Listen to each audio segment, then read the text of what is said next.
हरिहरानंद विचार मंच की प्रभात वाणी। ओम भद्रं कर्णेभ्यः शृणुयाम देवाः, भद्रं पश्येमाक्षभिर्यजत्राः स्थिरैरङ्गैस्तुष्टुवांसस्तनूभिः, व्यशेम देवहितं यदायुः। ओम पूर्णमदः पूर्णमिदं पूर्णात् पूर्णमुदच्यते, पूर्णस्य पूर्णमादाय पूर्णमेवावशिष्यते। ओम शांतिः शांतिः शांतिः। परम पूज्य आत्मन सुप्रभात। मैं उदयपुर राजस्थान से हरिहरानंद विचार मंच की दिव्य प्रभात वाणी के इस अत्यंत उदार और समत्व के भाव से ओतप्रोत अंक के साथ उपस्थित हूँ। आज के इस पावन सत्संग का वाचन मैं आपका आत्मीय कपिल देव आमेटा हृदय में उस अद्वैत ज्योति का स्मरण करते हुए आप सभी के परम कल्याण हेतु प्रस्तुत कर रहा हूँ।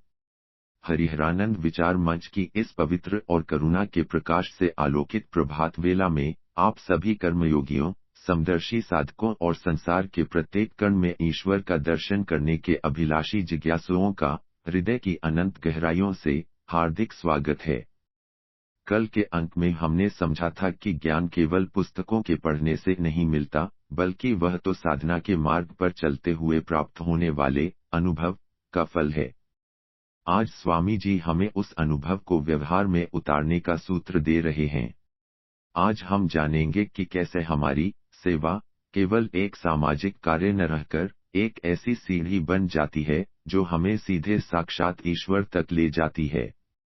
आज की वाणी हमें सिखाएगी कि कैसे एक दीपक की ज्योति की तरह निष्पक्ष होकर हम अपने भीतर के भेदभाव को सदा के लिए समाप्त कर सकते हैं। श्रीमद् भगवद गीता से दिव्य प्रेरणा।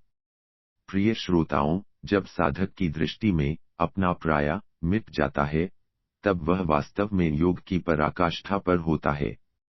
भगवान श्री कृष्ण ने गीता के दिव्य उपदेशों में समदर्शिता और सेवा के विषय में जो अमृत वचन कहे हैं, वे प्रत्येक साधक को अद्वैत की जीवंत अनुभूति की ओर ले जाते हैं।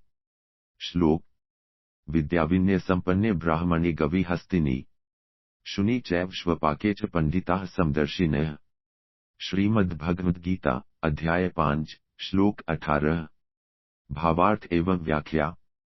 इस अत्यंत क्रांतिकारी और मर्मस्पर्शी श्लोक में योगेश्वर श्री कृष्ण कहते हैं कि वे ज्ञानी जन, पंडित, जो विद्या और विनय से युक्त ब्राह्मण में तथा गाय, हाथी, कुत्ते और चांडाल में भी एक ही परमात्मा को देखते हैं, वही वास्तव में समदर्शी कहलाते हैं। यहाँ भगवान स्पष्ट कर रहे हैं कि वास्तविक पांडित्य या ज्ञान वह नहीं है जो भेदभाव पैदा करे, बल्कि वह है जो हृदय में समता स्थापित करे। जब तक हमें एक व्यक्ति श्रेष्ठ और दूसरा नीच दिखाई देता है, तब तक हम अज्ञान के अंधेरे में हैं। सच्चा साधक वह है जिसकी दृष्टि में बाहरी आवरण जैसे जाति, रूप या जीव का प्रकार गौण हो जाते हैं और भीतर की वह एक ही चैतन्य सत्ता मुख्य हो जाती है। जब हम सबको ईश्वर का ही रूप मान लेते हैं, तो हमारे द्वारा की गई सेवा स्वतः ही निर्दोष और निष्काम हो जाती है।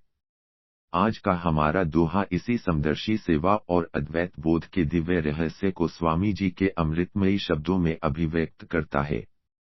दोहा 66 समदर्शी सेवा। अब हम पूज्य स्वामी जी की दिव्य वाणी से निकली हरिहरानंद दोहावली के इस 66वें पावन सूत्र को अपने जीवन में धारण करेंगे। दोहा पाठ। सेवा कर निर्दोष सब, ज्योति दीपक जस होए। स्वामी कहे समदर्शी सो, सब में ईश्वर जोए। भावार्थ। यह दोहा कर्मयोग के सबसे उदात्त और श्रेष्ठ रूप समदर्शी सेवा का अद्भुत वर्णन करता है। स्वामी हरिहरानंद जी कहते हैं कि साधक को अपनी सेवा को पूर्णतः निर्दोष रखना चाहिए। निर्दोष होने का अर्थ है सेवा के बदले में किसी भी प्रकार के मान सम्मान, फल की इच्छा या भेदभाव का न होना। स्वामी जी इसका एक अत्यंत सुंदर उदाहरण देते हुए कहते हैं कि जैसे एक दीपक की ज्योति किसी के साथ पक्षपात नहीं करती, वह राजा के महल और गरीब की झोपड़ी को समान रूप से प्रकाशित करती है, साधक का सेवा भाव भी वैसा ही होना चाहिए। वे कहते हैं कि जो व्यक्ति सभी प्राणियों में एक ही ईश्वर का दर्शन जो करता है, वही वास्तव में समदर्शी है। ऐसी सेवा केवल परोपकार नहीं, बल्कि अद्वैत की अनुभूति का एक साक्षात साधन है। दोहे की व्याख्या और आध्यात्मिक विश्लेषण।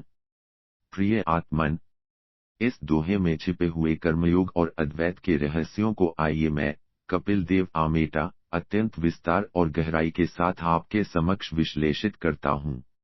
एक सेवा कर निर्दोष सब, अहंकार का विसर्जन। सेवा में अक्सर एक सूक्ष्म दोष आ जाता है, मैं सेवा कर रहा हूँ का भाव। स्वामी जी कहते हैं कि जब तक यह मैं और मेरा मौजूद है, सेवा निर्दोष नहीं है। निर्दोष सेवा वह है जहाँ कर्ता का अहंकार पूरी तरह गल जाए और सेवा करने का कार्य स्वाभाविक बन जाए। जैसे हमारी आंखें हमारे शरीर के किसी हिस्से में चोट लगने पर स्वतः आंसू बहाती हैं, वैसी ही सेवा जब समस्त जगत के लिए होने लगे, तो वह योग बन जाती है। निष्कामता ही सेवा को आध्यात्मिक गरिमा प्रदान करती है। दो ज्योति दीपक जस होए, पक्षपात रहित प्रेम। दीपक की ज्योति एक परम समदर्शी का प्रतीक है। वह यह नहीं देखती कि वह जिसे प्रकाश दे रही है, वह व्यक्ति गुणी है या पापी। वह तो बस अपने स्वभाववश प्रकाश देती रहती है। स्वामी जी उपदेश देते हैं कि एक साधक का हृदय भी ऐसा ही होना चाहिए। हमें सेवा करते समय पात्र की योग्यता या अयोग्यता नहीं देखनी चाहिए, बल्कि केवल उसकी आवश्यकता देखनी चाहिए। जब हम दीपक की भांति अपनी करुणा का प्रकाश सबको समान रूप से देने लगते हैं, तो हमारे भीतर का द्वैत स्वतः ही समाप्त हो जाता है। तीन समदर्शी सो, दृष्टि का रूपांतरण। समदर्शी वह नहीं है जिसकी आंखें सबको एक जैसा देखती हैं, बल्कि वह है जिसका बोध सबको एक जैसा जानता है। स्वामी जी कहते हैं कि जब साधक सेवा के माध्यम से अपने हृदय को शुद्ध कर लेता है, तो उसे ऊपर के अलग अलग चेहरों के पीछे छिपी हुई वह एक ही ईश्वरीय ज्योति दिखाई देने लगती है। यह दृष्टि ही मनुष्य को संसार के बंधनों से मुक्त करती है। जो सब में अपने ही इष्ट को देख रहा है, वह किसी से घृणा कैसे कर सकता है? वह किसी का अहित कैसे कर सकता है? यही वह स्थिति है जहाँ सेवा ही साक्षात पूजा बन जाती है। चार सब में ईश्वर जोय, अद्वैत की क्रियात्मक अनुभूति। अक्सर अद्वैत को केवल एक दार्शनिक सिद्धांत माना जाता है, लेकिन स्वामी जी इसे सेवा के माध्यम से व्यावहारिक बनाते हैं। सब में ईश्वर जोय का अर्थ है प्रत्येक प्राणी में परमात्मा की जीवंत उपस्थिति को पहचानना। जब हम किसी भूखे को भोजन देते हैं या किसी रोगी की परिचर्या करते हैं, तो हम वास्तव में उस रूप में प्रकट ईश्वर की ही सेवा कर रहे होते हैं। यह भाव आते ही सेवा बोझ नहीं रहती, बल्कि एक परम सौभाग्य और मोक्ष का साधन बन जाती है। जहाँ भेद मिटा, वहीं मुक्ति है। एक प्रेरक दृष्टांत, संत नामदेव और कुत्ते का प्रसंग। प्रिय आत्मन, इस विषय की गहराई को समझने के लिए संत नामदेव जी के जीवन की एक अत्यंत प्रसिद्ध कथा का श्रवण करें। एक बार संत नामदेव जी विट्ठल की भक्ति में लीन होकर भोजन के लिए रोटियां बना रहे थे। तभी वहां एक कुत्ता आया और एक रोटी उठाकर भागने लगा। आम व्यक्ति होता तो डंडा उठाता, लेकिन नामदेव जी तो समदर्शी थे।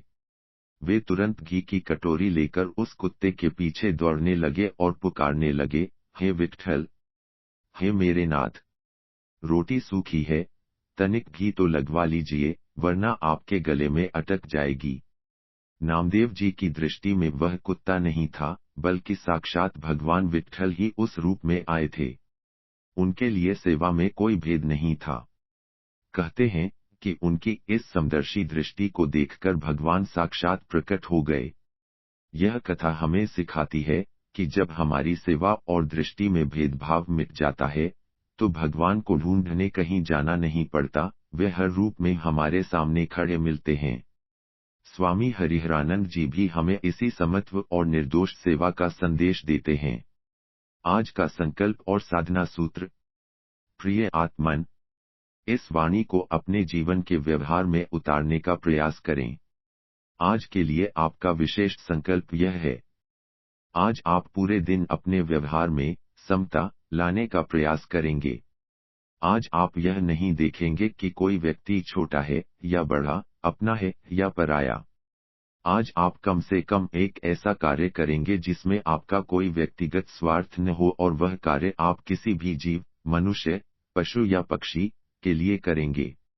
आज जब आप किसी की सहायता करें, तो मन ही मन कहें, हे प्रभु, आप ही इस रूप में आए हैं, मेरी इस तुच्छ सेवा को स्वीकार करें। आज यह विचार करें कि मैं एक दीपक हूँ और मेरा स्वभाव केवल प्रकाश देना है।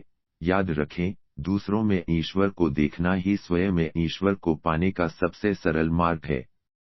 परम पूज्य आत्मन, आज हमने समझा कि समदर्शी सेवा ही वह दिव्य प्रकाश है जो हमें अद्वैत की परम शांति तक ले जाता है। आइए, आज हम भेदभाव के अंधकार को त्याग कर सबके भीतर उसी एक ईश्वर का दर्शन करने का संकल्प लें। स्वामी जी की यह वाणी हमें वह विशाल हृदय और पवित्र दृष्टि प्रदान करे जिससे हम समस्त चराचर जगत की सेवा कर सकें।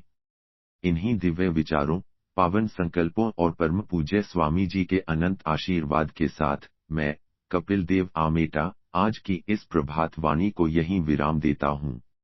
आप जहाँ भी रहें, आपकी समदर्शी दृष्टि सदैव जागृत रहे। आप निरंतर सुनते रहिए हरिहरानंद विचार मंच की यह दिव्य और कालजयी प्रभात वाणी। धन्यवाद। ओम शांतिः शांतिः शांतिः। विशेष निवेदन। प्रिय श्रोताओं, यदि स्वामी हरिहरानंद जी के ये समत्व और सेवा के विचार आपके जीवन को नई दिशा दे रहे हैं, तो हमारा आपसे एक विनम्र निवेदन है। हमारे हरिहरानंद विचार मंच चैनल को अभी सब्सक्राइब करें ताकि भक्ति और ज्ञान का यह प्रवाह अनवरत बहता रहे। यदि आज की यह वाणी आपको प्रेरणादायी लगी हो, तो वीडियो को लाइक अवश्य करें। कमेंट में सब में ईश्वर लिखकर अपनी प्रतिक्रिया दें और अपने अनुभव साझा करें।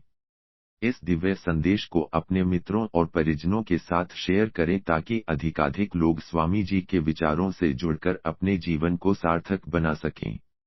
आपका सहयोग ही हमें इस सेवा पथ पर आगे बढ़ने की ऊर्जा प्रदान करता है।